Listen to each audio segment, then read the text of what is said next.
Voilà, cher Patrick, je disais que nous allions parler de ce qui se passe entre l'Ukraine et les deux Corées. C'est intéressant d'observer O- les Oui, provocations.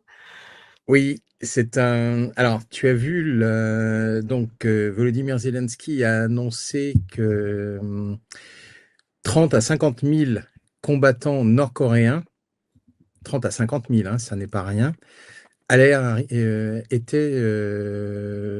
venaient aider la Russie Mm. et donc allaient participer au combat en Ukraine. Donc, effectivement, si le nombre est exact, évidemment, c'est un chiffre colossal puisque il est difficile de connaître les chiffres, mais ça représenterait probablement autour de 20% des forces russes engagées actuellement en Ukraine. Alors, c'était intéressant parce il tire la sonnette d'alarme. Je rappelle que quand l'Ukraine utilise des mercenaires de tout pays, il ne tire pas la sonnette d'alarme. On sait que la Russie est alliée de la Corée du Nord. D'ailleurs, ils partagent une frontière commune. On sait également que la Russie soutient la Corée du Nord parce que, en fait, on l'ignore. J'en parle d'ailleurs, tu sais, dans le livre jaune numéro 3. J'ai un chapitre sur la Corée du Nord. La Corée du Nord ne peut pas nourrir sa population parce qu'elle a un territoire qui est plutôt hostile, très montagneux, très froid et donc il y a eu une époque, il y a eu des famines régulièrement en Corée du Nord. Et autrefois, c'était l'Union soviétique qui venait au secours de la Corée du Nord. Et maintenant, là, c'est la Russie maintenant qu'elle a retrouvé une situation normale, enfin, depuis des années, hein, bien sûr, qui soutient la Corée du Nord. Donc, c'était logique que la Corée du Nord renvoie la balle. Et d'ailleurs, les Ukrainiens ont déclaré que les missiles qu'ils avaient reçus étaient des missiles de fabrication nord-coréenne. Et bah oui, eux utilisent des drones turcs. Tu te souviens? Enfin, ça fait un moment d'ailleurs qu'ils utilisent des drones Ouais. turcs. Bayraktar. Ouais. Voilà. Donc forcément, chacun utilise les ressources de ses alliés en fonction de ce qu'ils mettent à leur disposition. Alors après, où en sommes-nous sur la guerre? Effectivement, ça fait deux vendredis de suite que nous parlons de la destruction des installations portuaires en Ukraine par la Russie. Et notamment vendredi dernier, tu sais, nous avons parlé des conséquences sur l'impossibilité d'exporter les céréales. Et donc, nos spectateurs, nos amis qui s'intéressent particulièrement au sujet ont dû voir que Volodymyr Zelensky, j'ai du mal à dire le président Zelensky, en fait. C'est légitimiste. C'est ça, oui, c'est ça, si l'on respecte le droit. Voilà. Et donc a fait une demande à la Russie d'arrêter les frappes sur les bateaux civils en mer Noire. Donc pour l'instant, on ne connaît pas la réponse de la Russie, mais il y a de fortes chances que la réponse soit négative. Parce que l'une des raisons pour lesquelles jusqu'à présent la Russie n'avait pas détruit Odessa, tu te souviens, l'année dernière, il y avait eu un accord pour que les exportations de céréales ukrainiennes puissent avoir lieu vers les pays, on va dire, du sud global, c'est-à-dire Mm. les pays qui en ont le plus besoin, notamment en Afrique. Or, à partir du moment où Odessa fonctionne, certes, il y a des bateaux céréaliers qui sortent, mais il est difficile enfin, il y a des bateaux qui entrent et il est difficile de contrôler ce qu'il y a dedans, notamment l'armement de l'OTAN. Ils arrivent rarement à vide, hein. Donc, Oui, c'est ça. Ou en tout cas, ce qu'il y a de sûr, c'est qu'ils ne sont pas chargés de céréales. mm. Donc, euh, donc effectivement, pour l'instant, C'est la Russie. complotiste, hein. Ah, mais c'est ce matin, là, tu vois. Ah C'était. bah, je parlais Soyons chauds. du décès en randonnée d'un vice-amiral français, là, Oui, jeune à la retraite. C'est oui, bizarre, hein, la montagne elle les oui. attire, hein, la montagne. Oui, c'est l'ancien commandant en chef du Charles de Gaulle. En revanche, je ne vois pas de raison pour lesquelles il aurait pu avoir un accident. Le précédent, oui, tu sais, Georges Lain. Jean voilà, qui s'était occupé de la reconstruction de Notre-Dame, Mais parce qui que était très impliqué en Ukraine. En tout cas, Piotr Tolstoï a fait savoir qu'ils avaient des informations comme quoi il faisait partie oui, des tués dans une frappe. c'est ça, exactement. C'était la partie russe avait dit effectivement qu'il se trouvait en Ukraine lorsque donc tant mieux si c'était un accident de montagne, comme ça préserve va dire un Les semblant. apparences. Oui, voilà, ça sauve les apparences. Mais cela dit, c'est vrai que je regardais encore cette nuit, donc la Russie continue ses frappes, Mm. notamment sur Kramatorsk. C'est une des prochaines villes qui devrait tomber, ou pas, on verra, parce qu'elle est effectivement alors, je ne me considère pas comme un expert militaire, mais si Kramatorsk tombe, il y aura plus grand-chose pour empêcher de rejoindre Kiev pour les forces terrestres russes. Oui, c'est-à-dire que c'est une barrière militaire, Oui, c'est la troisième ligne, hein, en fait. Il y avait oui, c'est ça. deux autres lignes qui n'existent plus, hein, de Oui, fortification. Lorsque beaucoup d'experts, enfin d'experts en géopolitique nous parlent de guerre d'attrition, ils oublient simplement qu'il y avait trois lignes oui, de défense oui, en Ukraine. Et donc la troisième ligne, c'est que Slaviansk et Kramatorsk en font c'est ça. partie, en tout cas dans la partie Donbass, dans la partie Oui, est de l'Ukraine. Et chaque jour, il y a des prises de villages partout, c'est-à-dire du oui. nord au sud, l'armée avance. Donc l'attrition, c'est pas vraiment une attrition parce que quand vous avancez, Ah on n'est plus. ben, non, là, on n'est plus uniquement dans la guerre d'usure. Quand on regarde ce qui se passe, l'impression que cela donne, c'est que cette fois, la Russie est déterminée à accélérer la fin. Parce que, en plus, tu as vu, là, il y a la raffinerie d'Orsk. Orsk, alors pour nos amis qui nous regardent, c'est au sud de la Russie, c'est à la limite de la frontière avec le Kazakhstan. Donc c'est à l'est de Rostov sur le Don, vient d'être touché sévèrement par des missiles ukrainiens, enfin des drones Par des ukrainiens. drones. Mmh. Voilà, Mmh. j'ai des missiles, pardon, des drones. Et elle sera à l'arrêt pour au moins 6 mois parce que elle a besoin de pièces qui sont sous sanction. Donc c'est pour ça que ça va être compliqué de la réparer. Il va falloir au moins 6 mois. Donc là, la Russie peut pas se permettre de continuer indéfiniment ce genre de situation. Donc c'est pour ça que nous disions ensemble il y a peu de chances que la Russie accepte la demande de l'Ukraine d'arrêter la frappe des navires.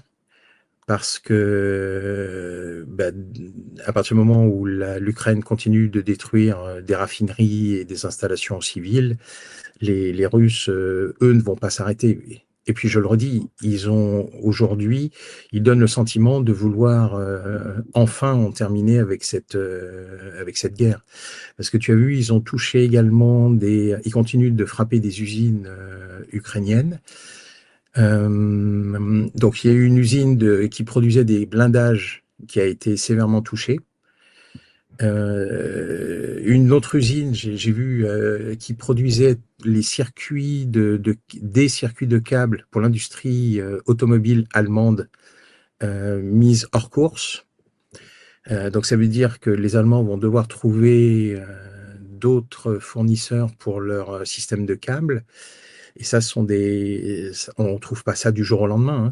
Parce que ce sont des contrats pluriannuels qui se négocient sur des années, etc., etc. Donc oui, le sentiment que donne ce qui est en train de faire la Russie. D'ailleurs, tu as vu, ils ont encore fait des frappes cette nuit, jusqu'à Kharkiv d'ailleurs, ou Kharkov, donc à l'ouest du pays, donc loin du front. Donc moi, oui, effectivement, le sentiment, c'est qu'ils ont cette fois envie d'en finir. Et, et je dirais que peut-être ce serait prétentieux de donner une date, mais euh, peut-être d'ici fin septembre en fait, parce que ben, ça commence aussi à poser des problèmes du côté de la Russie. Hein. Puis ça fait 4 ans, ça fait plus de 4 ans que ça dure, ça fait 4 ans et demi. C'est-à-dire que ça dure plus longtemps que la Première Guerre mondiale, que la Seconde Guerre mondiale. Donc, il serait temps que ça s'arrête. Alors après, dans quel état sera l'Ukraine, ça c'est un autre sujet. Quelle partie de l'Ukraine peut être encore revendiquée comme ukrainienne après ça? En tout cas, oui, sans le carburant entre guillemets guerrier de l'Europe, Oui, sachant que le carburant guerrier américain s'est peu à peu oui, épuisé.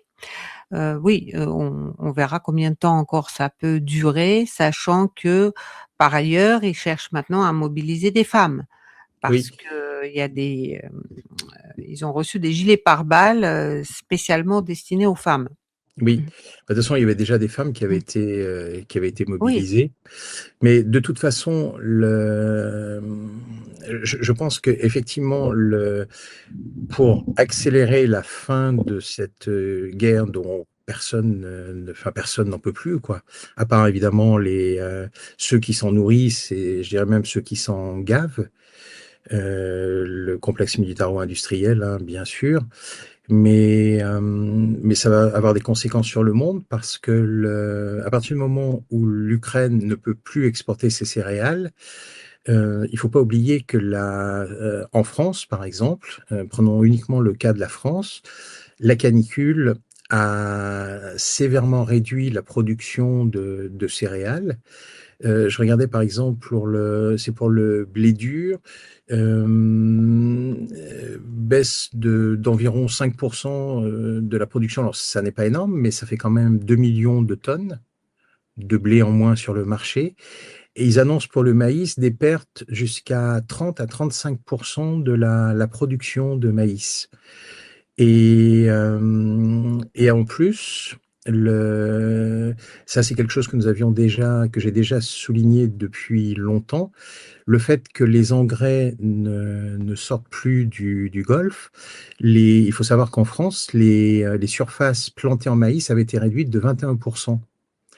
Parce que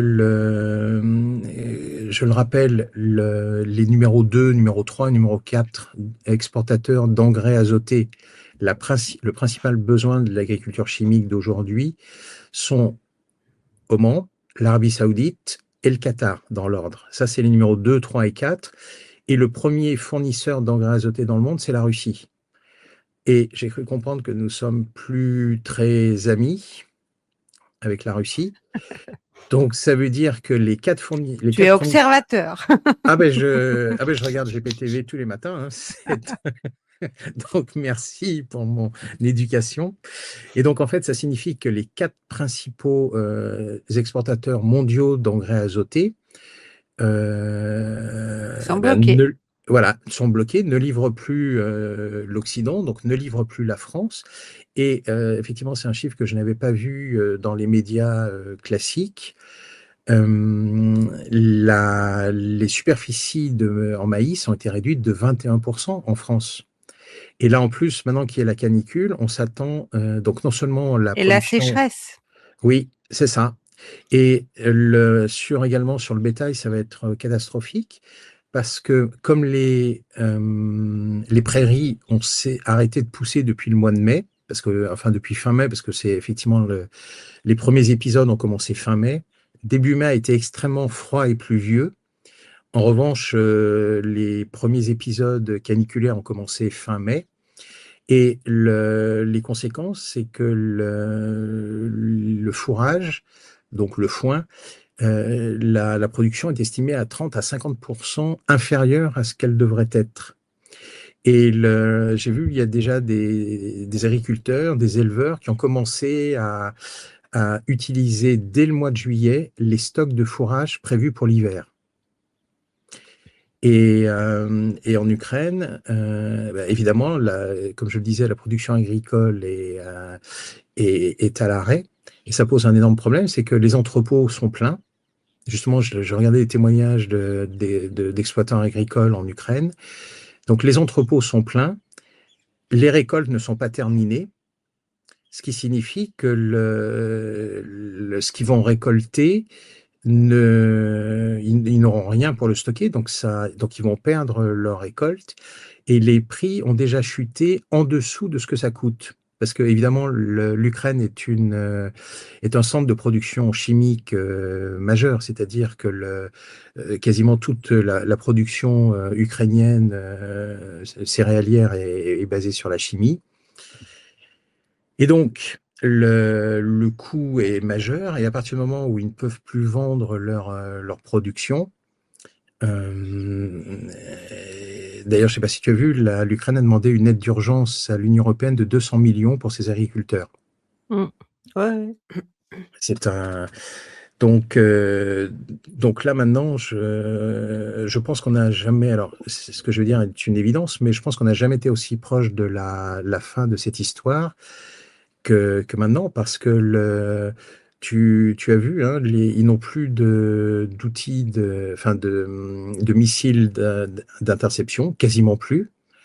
Ce qui veut dire que l'Ukraine est devenue une passoire face aux missiles russes. Donc, russes et d'ailleurs nord-coréens, puisque effectivement, comme nous le disions au début, aujourd'hui, les Ukrainiens déclarent avoir subi des missiles nord-coréens sur leur territoire. Mmh. Donc, on peut espérer que ça va se terminer. J'espère aussi, hein, et j'espère qu'un jour, les Ukrainiens comprendront que vis-à-vis de l'Occident, ce sont, des Russes comme les autres, hein, donc leur mort ne chagrine pas trop les Occidentaux, et que seuls les Slaves, sont inquiets Oui, de ces énormes disparitions de Russes et de Slaves. Ce qui se passe aussi est assez inquiétant, et ça, Patrick, je sais pas, j'aimerais avoir ta réaction. Là, actuellement, la Russie propose un échange de prisonniers. Il y a 224 prisonniers ukrainiens, soldats ukrainiens qui aimeraient rejoindre l'Ukraine. La Russie est d'accord, et la Russie demande, en face, en fait, parmi les personnes portées, disparues ou emprisonnés depuis 2014. Il y a des gens en prison oui, depuis 2014 que la Russie réclame, pour pouvoir les échanger, mais ça n'avance pas trop. C'est un petit peu comme, les échanges des cadavres de voilà, morts, oui. des cadavres, et c'est assez funeste même à ce niveau-là, quoi. Ils veulent pas D'ailleurs, récupérer leurs citoyens. je sais pas si tu te souviens, je pense que c'était l'année dernière, ou l'année d'avant, il y avait eu un échange qui avait été convenu, et l'avion a eu un accident, s'est écrasé. L'avion qui revenait de Russie avec des prisonniers ukrainiens s'était écrasé. On n'a jamais su exactement pourquoi l'avion s'était écrasé, mais à son bord, il y avait des prisonniers qui revenaient et ben, qui sont morts dans le crash de cet avion. En revanche, c'est difficilement compréhensible pourquoi un échange de prisonniers est si compliqué. Est-ce que les Ukrainiens ont peur justement parce que des personnes détenues depuis 2014, est-ce qu'elles ont été torturées? Donc, ça peut être une explication de leur réticence à procéder à des échanges de prisonniers, parce que les tortures, enfin moi je l'ai écrit dans le livre Guerre en Ukraine, la responsabilité criminelle de l'Occident, les tortures contre les populations civiles du Donbass étaient documentées, puisque des grandes organisations comme Human Watch, Amnesty International, etc., s'en étaient émues avant 2014 auprès du ministère de l'Intérieur ukrainien, qui d'ailleurs était condamné pour corruption, un de plus. Et donc en fait, c'est un vrai problème, et je pense que l'explication, elle est celle-ci, c'est-à-dire que des personnes qui seraient libérées, qui expliqueraient ce qu'elles ont subi, ça n'est pas une bonne chose pour ça n'est pas une bonne chose pour l'Ukraine. Quant à l'échange de morts, ça c'est tout à fait compréhensible. Pardon, parce qu'on sait que l'État ukrainien doit verser une indemnité aux familles, et qu'en fait ils ont pas d'argent. Enfin, je veux dire, ils ont de l'argent pour les oligarques, ça c'est sûr. Mais ils n'ont pas d'argent pour les pauvres gens, les pauvres familles qui ont perdu un père, un frère, un mari. Hein. Ça, c'est il y a suffisamment de témoignages où on sait qu'ils abandonnent les corps sur le champ de bataille. Hein. Mmh. De toute façon, il n'y a plus de place dans les cimetières non plus. Hein. Mais là, C'est c'est une vraiment. monstruosité, le rapport justement qu'ils ont, aux morts. C'est Oui, devenu tellement monétisé qu'effectivement ne pas reconnaître quelqu'un de mort. Moi je me rappelle d'un échange heu, de morts où, il y avait 1000 contre 23. oui, C'est des ratios insupportables. oui. Et effectivement, et s'ils ne veulent pas, parce que ces dernières, faut reconnaître le décès et il faut verser aux familles, Ah bah, les indemnités dues. les indemnités, ouais. Mmh. Et ce sont des sommes, ça va finir par faire des sommes colossales que l'Ukraine ne peut pas supporter. Et malgré, comme nous l'avions dit la semaine dernière, le fait que, comme le gouverneur de la Banque centrale ukrainienne l'a rappelé, c'est près de 200 milliards de dollars qui ont été versés en monnaie sonnante et trébuchante à l'Ukraine. 200 milliards, ça ne compte pas tout ce qui est armement et autres programmes, etc. Et d'ailleurs, je ne sais pas si tu as vu, les Ukrainiens, hommes principalement, mais pas que, sont en train de quitter la Pologne. Il y a eu plus de 6000 départs là récemment, parce qu'ils craignent en fait d'être renvoyés en Ukraine pour aller défendre leur pays. Donc, et c'est vrai que la population polonaise commence de plus en plus à mal percevoir les Ukrainiens. Parce qu'en plus, il y a un contentieux, enfin, qui remonte à loin, tu sais, sur les massacres de population polonaise par les forces bandéristes au moment de la Seconde Guerre mondiale. Et donc, il y a actuellement un mouvement d'Ukrainiens qui quittent la Pologne pour aller se mettre à l'abri un peu plus loin, notamment en Allemagne. Parce qu'aujourd'hui, finalement, c'est l'Allemagne qui pratique la politique la plus bienveillante à l'égard des Ukrainiens qui ont fui leur pays. Et d'ailleurs, je fais une parenthèse. Pour la première fois à Berlin, on discute de la perte de leur triple A par rapport à leur dette.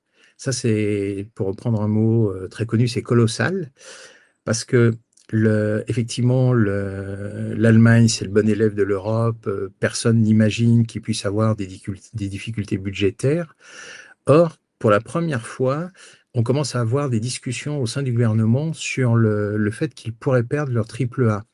Alors, la conséquence serait pas essentielle, ne serait pas vitale. C'est-à-dire que ce qui se passerait, c'est qu'ils paieraient un peu plus cher leurs emprunts, mais le monde continuerait de leur prêter de l'argent, puisque l'Allemagne reste l'Allemagne. Mais néanmoins, ça pose question. C'est-à-dire que, OK, vous êtes engagé à mort, dans tous les sens du terme, dans le soutien à l'Ukraine. Les conséquences commencent à être très concrètes. Les usines qui ferment, le chômage qui explose, votre réputation d'élève extraordinaire en matière financière de l'Europe commence également à avoir ça commence à devenir compliqué. Donc, dans quel état va terminer l'Allemagne effectivement, une Allemagne affaiblie, ça n'est pas bon pour la France non plus. c'est quand même notre partenaire économique majeur. Donc oui, il est temps que ça se termine, oui.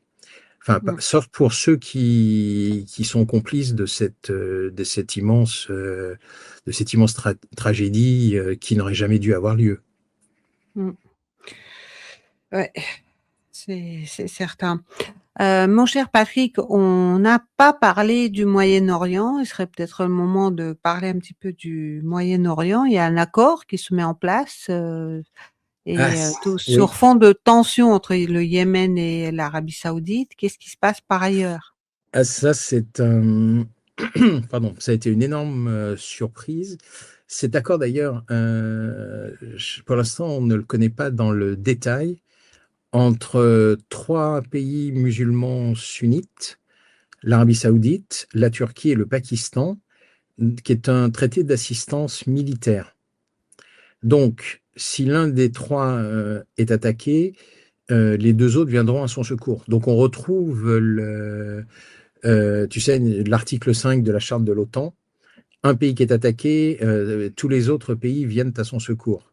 Mmh. Là, c'est très étrange parce que alors, il y avait déjà un accord entre le Pakistan et l'Arabie Saoudite, pardon, ce qui pose question dans la mesure où le Pakistan est un médiateur entre l'Iran et les États-Unis.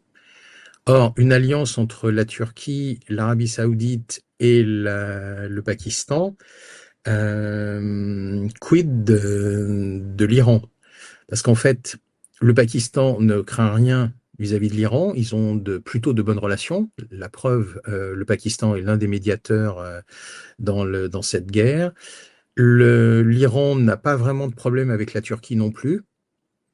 Il n'y a aucune raison que l'Iran attaque la Turquie, et réciproquement. Les deux parties auraient vraiment beaucoup à perdre. Et en fait, le seul qui peut se sentir menacé par l'Iran et qui n'a aucun moyen de défense, c'est l'Arabie Saoudite.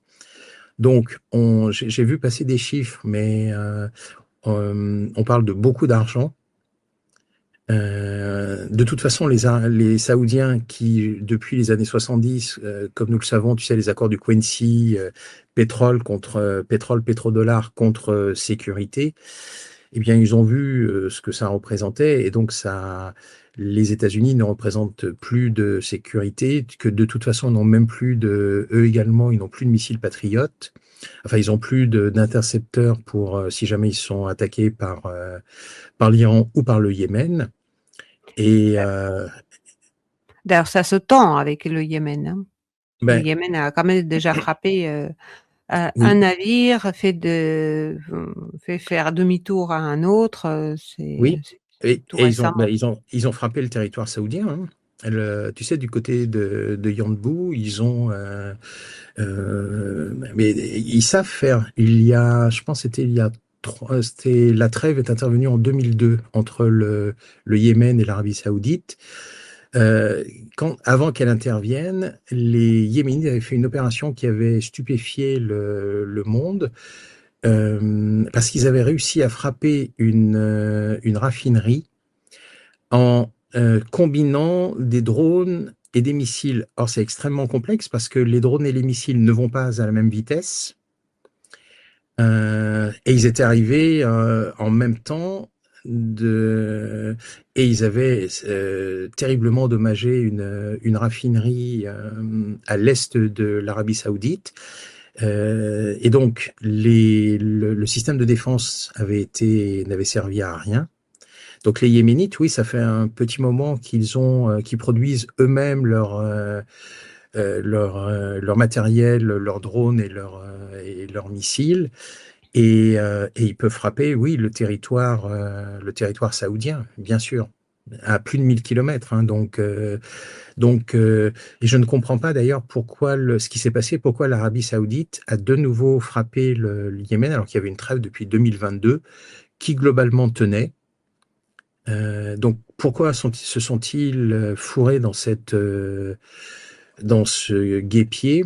Et alors, ce qu'on ne sait pas, c'est que, en tout cas pour l'instant, le Pakistan et la Turquie n'ont pas volé au secours de l'Arabie Saoudite contre le Yémen. Et d'ailleurs, je pense qu'ils ne On peuvent. verra après cet accord ce qui va se passer. Ben, oui, mais l'accord a été signé déjà, et pour l'instant, je n'ai pas vu de. Enfin, tu vois, il n'y a pas de déclaration. Il n'y a pas eu Mm, de déclaration de la Turquie ou du Pakistan disant nous allons voler au secours du Yémen, pardon, de l'Arabie Saoudite contre le Yémen. Et je mm, pense que si ça se produisait, il n'est pas sûr qu'il n'y ait pas des répercussions à l'intérieur du pays. C'est-à-dire que si après, il faut voir, je veux dire, mais la population turque et pakistanaise, si leur gouvernement s'en prenait au Yémen, on ne sait, alors pourtant ils sont chiites, hein, mais on ne sait pas on ne sait pas quelle serait la réaction de la rue, pour reprendre l'expression. mm. C'est un, donc oui, ce qui s'est passé est très étonnant. En même temps, la Turquie, c'est comme si la Turquie avait besoin de revenir dans le jeu, parce que actuellement il y a des discussions de faire passer un oléoduc de l'Irak par la Syrie, ce qui mettrait, et donc parce qu'aujourd'hui le principal pardon, le principal de transit dans la région en dehors du détroit d'Ormuz, c'est la Turquie. Et là, il est question de faire passer enfin d'ailleurs, il existe déjà, de remettre un oléoduc en service qui éviterait la Turquie, ce qui va lui faire perdre des milliards de dollars de droits de transit, et qui va lui faire perdre son influence, parce qu'à partir du moment où tu contrôles les circuits énergétiques, eh bien, nous le savons, aujourd'hui, tu représentes un poids, et la Turquie est probablement en train de perdre, va perdre ce poids. Et je ne sais pas si tu l'as vu d'ailleurs, il y a eu un accord entre la Russie et l'Iran, énorme. Pardon.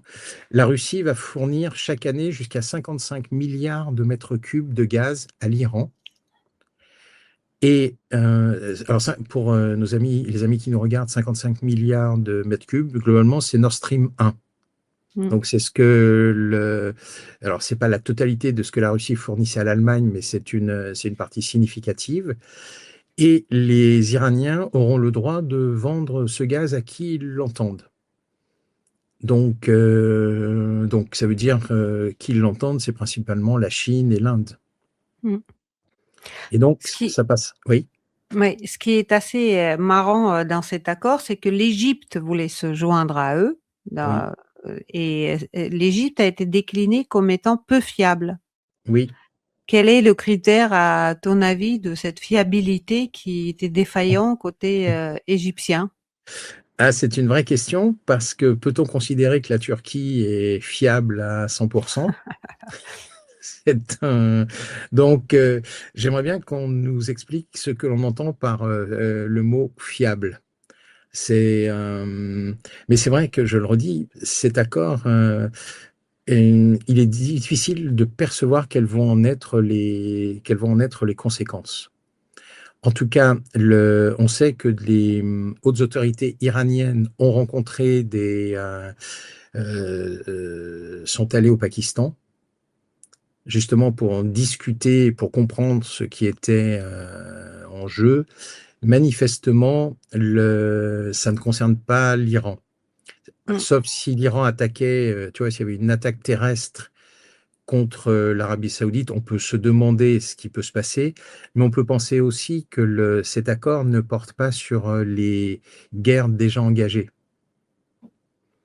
C'est-à-dire que la proximité de l'Égypte avec Israël est une source de non-fiabilité.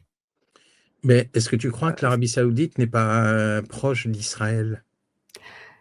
Oui, mais pourquoi tout à coup l'Égypte est écartée? Ça, c'est une vraie question. Parce qu'effectivement, c'est une des armées importantes de la région. Donc, pourquoi est-elle écartée? On ne sait pas.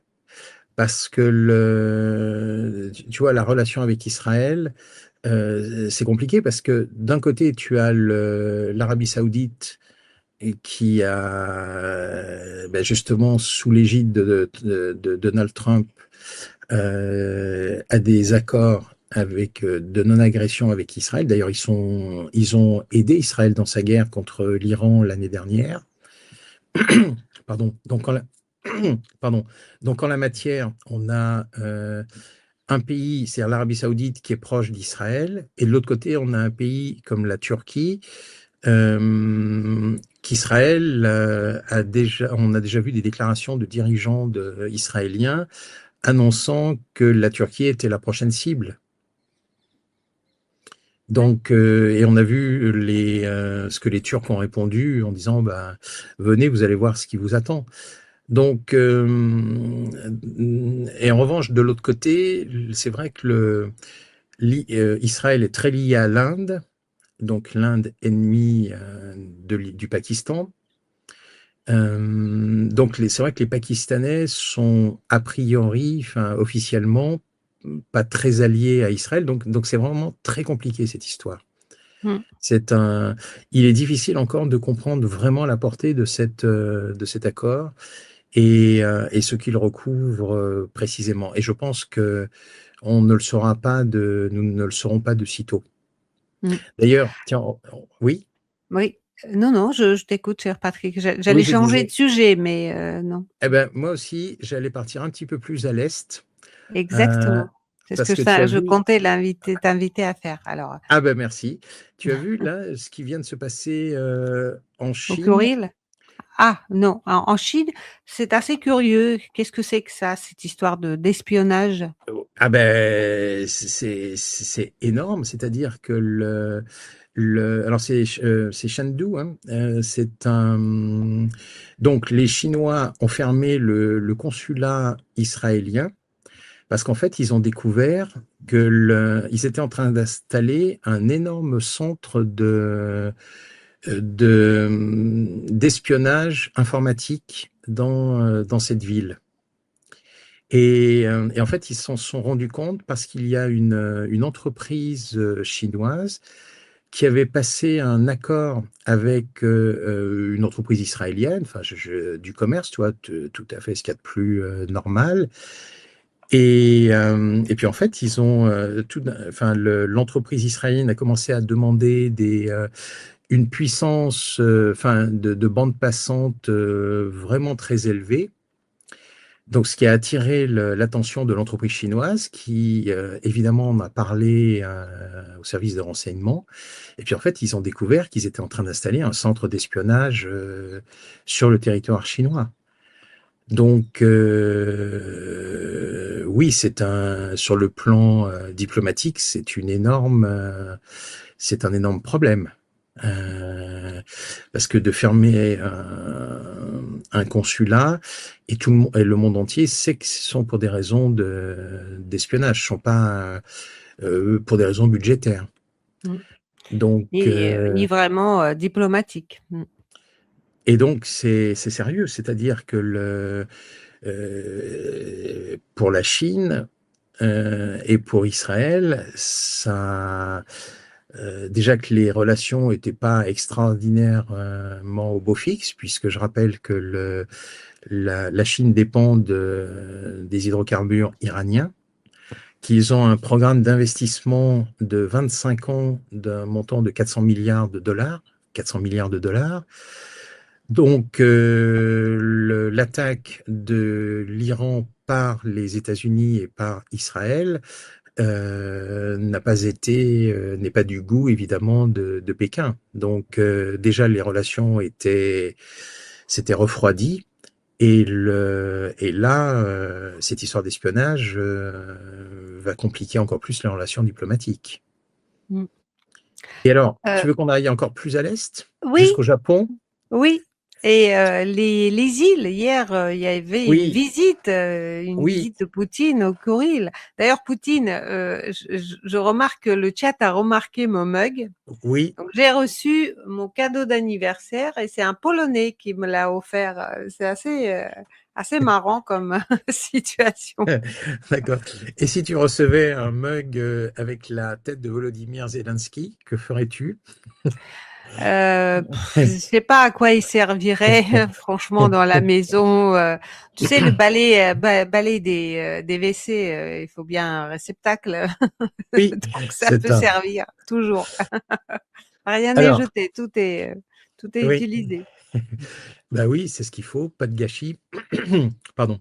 Alors, les îles Kuriles, effectivement, c'est un problème diplomatique qui empoisonne les relations des deux pays depuis longtemps, et notamment depuis la Seconde Guerre mondiale. Donc, les îles Kuriles, en fait, c'est une quarantaine d'îles au nord d'Hokkaido, donc la principale île au nord du Japon, sur lequel, en fait, à la fin de la Seconde Guerre mondiale, la Russie a définitivement récupéré les îles Kuriles. Sauf que, d'ailleurs, il y avait même une population japonaise qui a été déportée, avec interdiction de revenir. Donc, il y a vraiment eu ce qu'on peut appeler un nettoyage ethnique alors, sur ces îles dont alors, sur le plan du droit international, c'est très compliqué. C'est-à-dire que à qui elles appartiennent, alors aujourd'hui, il n'y a aucun doute, elles appartiennent à la Russie, mais leur récupération par la Russie au moment de la Seconde Guerre mondiale, il y a eu un traité à San Francisco, enfin je ne rentre pas dans les détails puisque ça nous emmènerait un peu trop loin. Donc il y avait un contentieux, enfin il y a un contentieux qui dure depuis longtemps, sauf qu'en 2022, avant le début de la guerre en Ukraine, Vladimir Poutine avait dit bah, créons une commission de développement des îles Kuriles et voyons ce que enfin, trouvons une solution diplomatique, que ça n'empoisonne pas, que ça n'empoisonne plus nos relations. Donc ça, c'était début 2022, sauf qu'au mois de mars 2022, le Japon a mis en place des sanctions contre la Russie par rapport à la guerre en Ukraine. Donc la Russie, évidemment, a dit, bon, ben, terminus, nous gardons les îles Kuriles, et évidemment, il est hors de question de poursuivre les négociations pour trouver une solution diplomatique sur ces îles. Parce que, en fait, il y a une partie des îles que le Japon, les îles du Sud notamment, des Kuriles, que le Japon aimerait récupérer. Donc, potentiellement, il y avait une possibilité d'entente. Mais à partir du moment où le Japon a mis en place des sanctions contre la Russie a dit terminus. Niet. En fait, depuis la chute de l'URSS, je précise que la Russie avait ouvert une voie de pas de négociation, mais d'une forme de discussion autour, des îles Kuriles. Les Japonais qui avaient de la famille, issue des îles Kuriles avaient accès à ces îles sans visa, sans aucune Oui, restriction pour pouvoir y aller célébrer oui, honorer les tombes ou en fait, il y avait une forme de statut particulier, oui, russo-japonais qui était pratiquement accordé et c'est le Japon qui a quitté ce statut en 2022 effectivement suite à l'opération spéciale. Il l'a quitté d'une façon unilatérale. Donc, oui, la Russie aujourd'hui acte, le fait que, cette partie-là, elle est plus, d'ailleurs ça n'a jamais été négociable le fait que ça reste, les îles oui. Kuriles sont russes, c'est pas négociable dans la tête des Russes. En revanche, il y avait une forme d'entente sur le fait que, les Japonais avaient, accès et pouvaient avoir accès, d'une façon illimitée pratiquement aux îles Kuriles. Bah, ce qui prouve que quand il y a de part et d'autre des gens de bonne volonté, on trouve toujours des solutions. Parce qu'effectivement, aujourd'hui, les îles Kuriles appartiennent à la Russie. Là-dessus, il n'y a pas de doute. Donc effectivement, il faut remonter à d'anciens traités pour voir, parce qu'il y a un traité qui n'avait pas été signé par l'Union soviétique, donc, mais que les Japonais avaient signé avec les Alliés. Enfin, je veux dire, c'est sur le plan du droit, j'ai regardé, il n'y a pas il y a rien de clair. On ne peut pas dire ça a été, ça appartient illégalement à la Russie.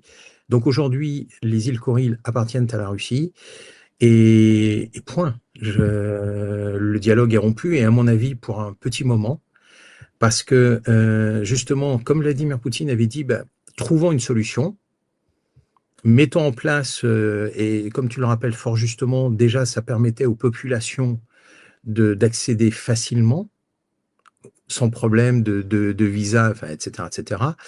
Bien, à partir du moment où le Japon s'est mis dans cette situation, qui était d'ailleurs prévisible, hein, je veux dire, soyons clairs, nous le savons tous, le Japon, la Corée du Sud sont des pays toujours colonisés par les États-Unis. Donc, à partir du moment où les États-Unis ont mis des sanctions contre la Russie, la Corée du Sud et le Japon doivent tempérer. Globalement, il n'y a pas d'autre, ils n'ont pas d'autre choix. Mmh. Donc oui, les îles Kuriles, la discussion ne reprendra pas avant longtemps, ça c'est sûr. Mmh. Et d'ailleurs, tu as vu la situation économique du Japon, le yen qui s'effondre. Je ne sais pas Ah, si vous en avez parlé sur votre... non, pas sur- du tout, pas en ma présence en tout cas. Eh bien, il y a eu quelque chose d'incroyable, c'est que le yen est en chute libre et il a atteint une parité correspondant à ce qu'il avait il y a 40 ans, Mmh. dans les années 80. C'est-à-dire que la parité entre le dollar et le yen s'est tellement effondré qu'il a rejoint le taux de change des années 80, où il était vraiment très faible. Or, ça a des conséquences, parce que la première conséquence, c'est que pour défendre sa monnaie, les Japonais ont dû vendre des obligations d'État américaines. Donc, du coup, ça fait chuter leur prix. Et les États-Unis, compte tenu de la dette colossale qu'ils ont, ne peuvent pas se permettre que leur endettement coûte plus cher. Et donc, il y a eu une opération concertée entre le Japon et les États-Unis pour soutenir le yen, parce qu'un yen trop bas, ça pose un problème pour les États-Unis, parce que les Japonais détiennent à peu près 1200 milliards de dollars de dette américaine. Donc, s'ils commencent à entre guillemets, la bazarder pour pouvoir soutenir le yen, parce que n'oublions pas qu'ils payent leur achat de pétrole en dollars. Mmh. Donc ça commence il y a des avantages, c'est-à-dire que leurs produits d'exportation coûtent moins cher, mais leur pétrole, ils le payent en dollars. Donc la note commence En fait, ça va gérer une inflation au Japon qui va se répercuter, aux États-Unis. Donc pour la première fois depuis très longtemps, les États-Unis et enfin la Fed et la Banque centrale du Japon se sont mises d'accord pour soutenir absolument le yen, parce que ça devient vital pour les États-Unis également. Oui, bah, tout en fait, si on regarde aujourd'hui, le globe, il y a peu d'endroits où c'est calme. Oui, oui, oui, oui, mais de toute façon, ce sont toujours les mêmes pays qui sont, enfin, je veux dire, c'est toujours un bloc contre un bloc, donc les alliés de première ligne, eh bien, doivent payer le prix de leur non-souveraineté ou de leur vassalité. Donc oui, la Corée du Sud a été démunie de ses patriotes. Oui, le Japon voit le yen qui s'effondre, parce que économiquement, le renchérissement du pétrole fait que leur économie va en souffrir. Donc les marchés financiers savent très bien que un pays qui ne produit quasiment pas d'énergie, avec la situation au Moyen-Orient, va voir son industrie s'effondrer. Et les prix et l'inflation exploser. Donc oui, c'est ce qui se passe Mmh. au Japon, hein. Et ça se passe au Japon depuis et en Corée du Sud aussi. J'avais vu les taux d'inflation en Corée du Sud et au Japon repartir fortement à la hausse à partir dès le mois de mars, hein. Parce que si le pétrole ne sort pas du détroit d'Ormuz, ils sont les premiers, les premiers visés parce que évidemment ils n'ont pas d'accord majeur, il n'y a pas d'oléoduc russe qui les approvisionne en quantité suffisante. Évidemment, c'est une situation impossible, quoi. Mm. Bah, très bien, cher Patrick. Est-ce qu'il y a des annonces? Est-ce qu'il y a des choses qu'on peut promouvoir sur cette antenne par rapport à vos activités, à tes activités? Je sais pas si. Oui, c'est un. Ben oui, alors je termine juste. Les Chinois, je ne sais pas si tu as vu, viennent de développer un train sur coussin magnétique qui va Ouais. jusqu'à 800 km/h. Ah, C'est-à-dire quasiment la vitesse d'un avion. Donc, pour l'instant, même là, le TGV, ça y est, on est dépassé. oui, et c'est terrible de se dire que la France avait une avance majeure en la matière, puisque d'ailleurs le TGV sur les trains à grande vitesse classiques détient toujours le record, hein, avec 560, plus de 570 km/h. Mais là, les Chinois viennent de. Alors, pour l'instant, ce n'est qu'un train expérimental. C'est une nouvelle technologie, donc de coussin magnétique sur coussin magnétique, mais ils ont atteint la vitesse de 800 km/h. Donc forcément, un train qui atteint alors il faudra encore des années avant qu'il soit installé. Oh, en Chine, ça va vite, hein, à ce Merci, je niveau-là. savais que Je suis je désolée, sais- Patrick, mais voilà, je savais que tu allais me aussitôt dire dit, ça. aussitôt fait là-bas. Oui, quasiment.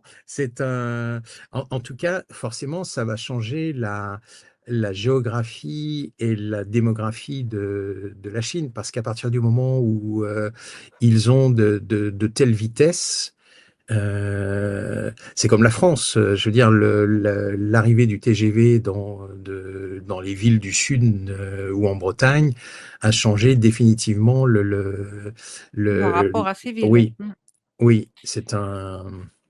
Voilà, donc Évidemment, le. mais on constate que donc la Russie a son premier avion sans nulle intervention extérieure, donc voilà, qui a été conçu. La Chine qui avance avec tout un tas de technologies. Bah, c'est l'Occident qui était avant la Oui, ressource pour toutes ces nouvelles technologies devient observateur. oui, c'est une. Et puis on le voit bien. Enfin, concrètement, la Chine est en train de prendre une avance dans la réalisation. Donc, tu as tout à fait raison de dire que ça ne prendra peut-être pas des années avant qu'ils le mettent en œuvre, parce que effectivement, on sait qu'ils produisent à peu près 1 million d'ingénieurs chaque année. Et j'ai vu d'ailleurs un moment, il y avait c'était aux États-Unis.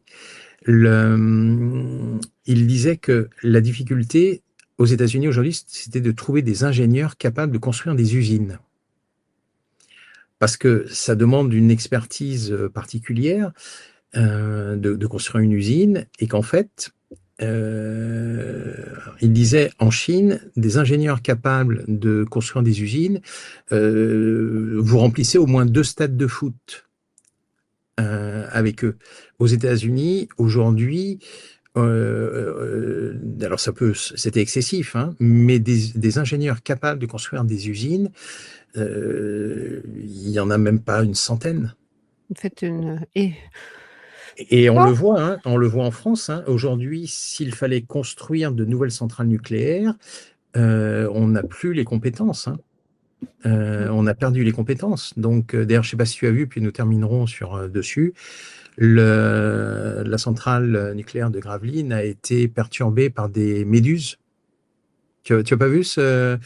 Il y a non. eu, ils ont mis, alors je ne sais plus si c'est trois réacteurs à l'arrêt, parce que des méduses avaient eu la bonne idée de pénétrer dans le système de filtration. C'est un fiasco, ça. C'est ça. Donc c'est Gravelines quand même la centrale, enfin, la centrale de Gravelines. Donc ils ont dû arrêter 3 réacteurs à cause de méduses qui avaient pénétré dans le système de filtration.